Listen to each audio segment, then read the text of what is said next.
Hello, everyone. Matt Malatesta here. You're watching the Coach's Corner. Beck Brydon of Second Baptist built a super program at Regents, right?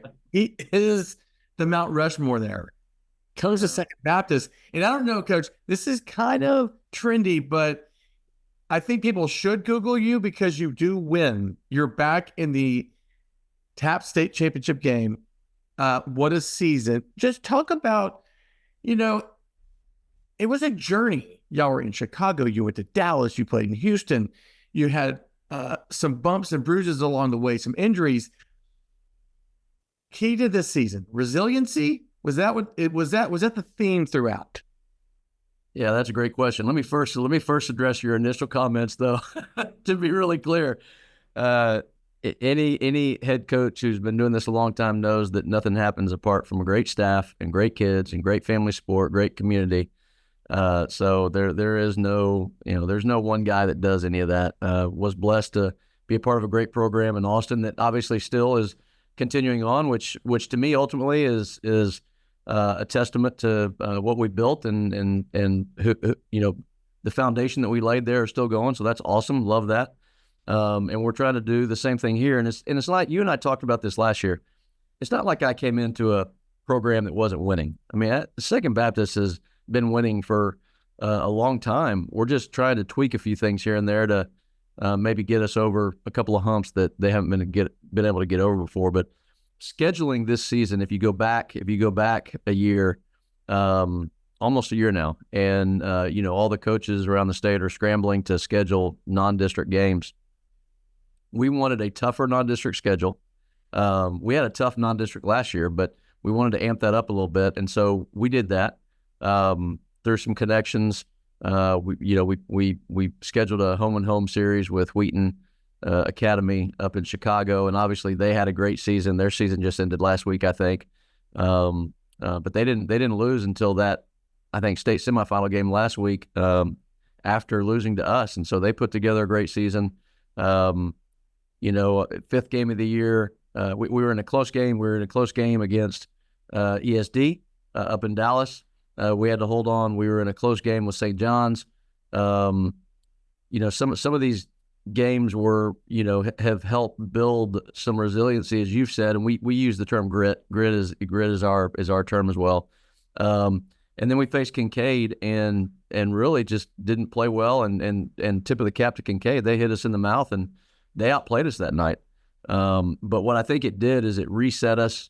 Focusing on the fundamentals. We talk about process.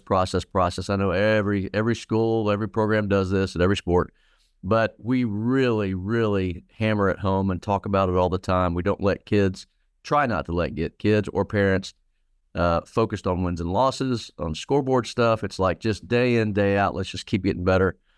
But then we hit an injury bug and we lost our two starting defensive ends for the season to knee injuries, which was devastating to us. One of those as a senior, which I always hate. I hate when any senior from any team gets injured like that.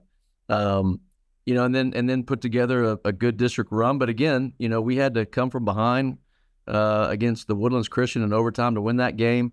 Fort Bend absolutely hit us in the mouth the first time we played them. Golly, they wanted it more than we did that night, and we got out coached and got outplayed.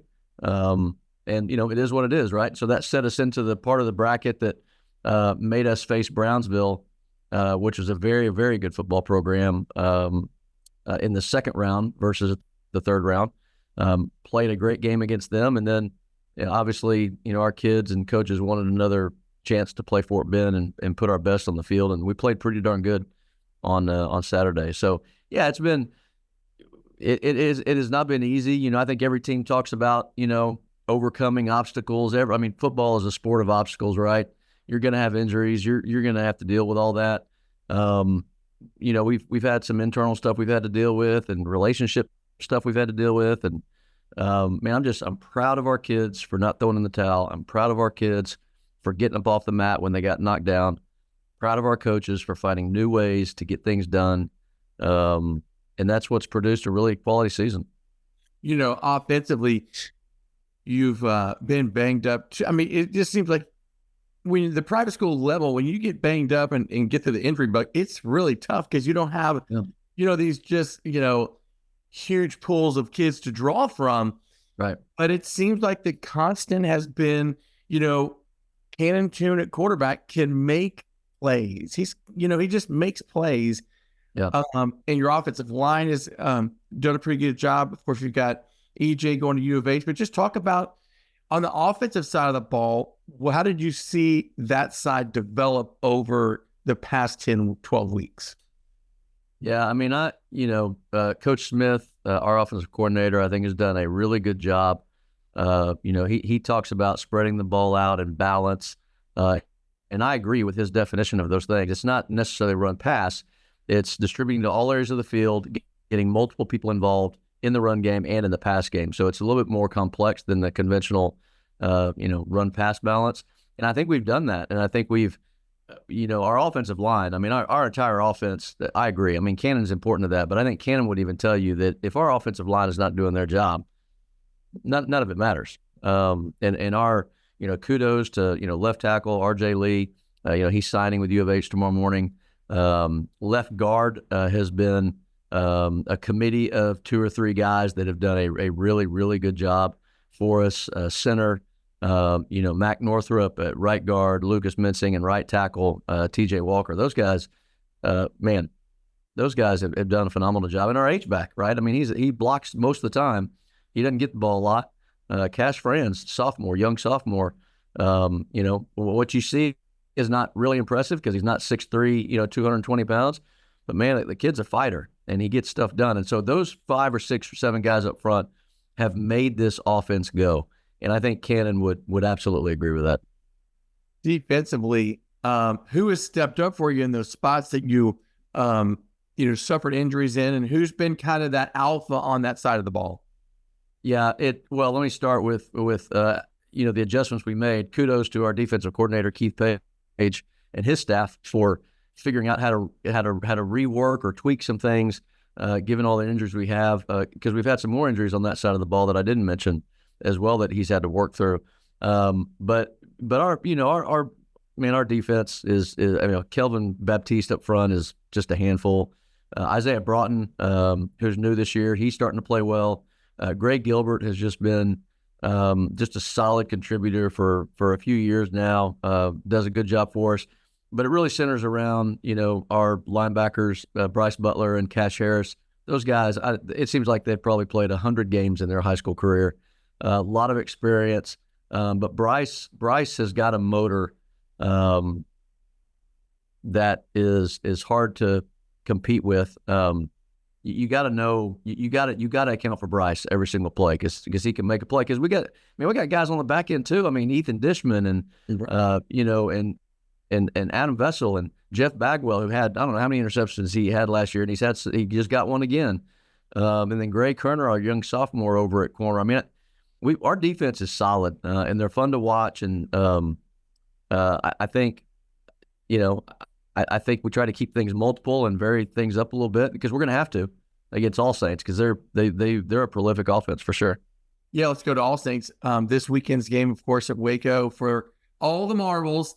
What are some of the keys to that game that y'all really need to harp on this week? We told the kids yesterday in our team meeting, this is, in my opinion, this is the best team we faced this year. Kincaid was, I think, probably the best team prior to that. I think this team has weapons. They got some D1 kids on both sides of the ball. Their offensive line is huge across the front. They've got a couple of defensive linemen that are, Division I players that want, interior tackle going to TCU and. They got a wide out, going to Boise State, who looks like, I don't know if you remember back in the 80s, Lavelle Pinckney from the University of Texas. He in my mind, he's kind of the private school, 2024 version of Lavelle Pinckney. They got dudes everywhere. But here's what we told our team. We're not playing Georgia. We're not playing the University of Texas. We're not playing Oregon. We're playing a great high school football team who deserves to be in the state championship. But we are in the state championship as well.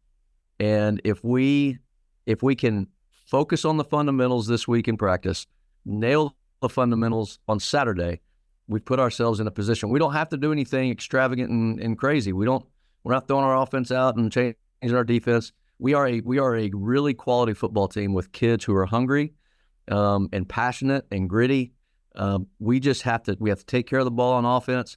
If we touch somebody on defense, they got to come down, and we got to be solid in special teams. So nothing really different than any other coach you'd ask, I think, on the state championship game. But it's just that fundamentals are going to win the day on Saturday. Finally, experience for the kids, for the community, for the coaches, just that ride to state and ride back, and just the vibe around school. You're practicing on Thanksgiving. This is a coach's dream at the beginning. But what do you feel like the experience has been this year getting to state, and what this weekend means to Second Baptist? Well, I think it would have been, just being transparent, I think it would have been a huge letdown not to win on Saturday and get to this point, because we've got the tools to do it. It's never been a question of, do we have the tools? It's a question, the question has been, do we put the pieces together at the right time and not, stub our own toe at the wrong time to do our job? And so we're at the place that we thought we'd be. And I told the guys right after the game on Saturday, last January, when we had our preseason team meeting for the first time, we talked about playing 14 weeks, but we didn't talk about just playing 14 weeks. We talked about winning in the 14th week. And that's what we now have an opportunity to do, because if we don't get to 14, then we can't win the 14th. And so I think there's been an expectation to get here.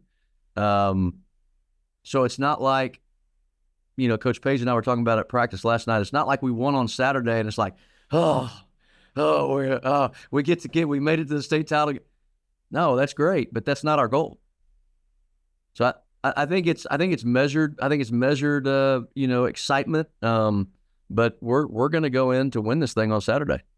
Well, hey, good luck. I think it's going to be a great atmosphere. It always is in Waco. You've been there several times. You know the deal. But for those families and those kids, just to experience that, it's something they'll never forget. Like, they're never gonna forget it. And the beauty is, your team is relatively young too. So some of these guys, it's kind of like these building blocks of a program. All right, we got the state. We're gonna win state. Next year, we're gonna win state. Now, it just seems like Second Baptist School is back on top, which is great to see. All right, Coach. Hey, have a great time this weekend. We're rooting for you. Appreciate all you guys do, Matt. Appreciate all you guys in VYPE do. You got it.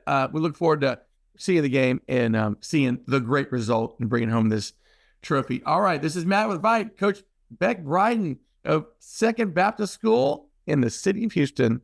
We'll see y'all at the game.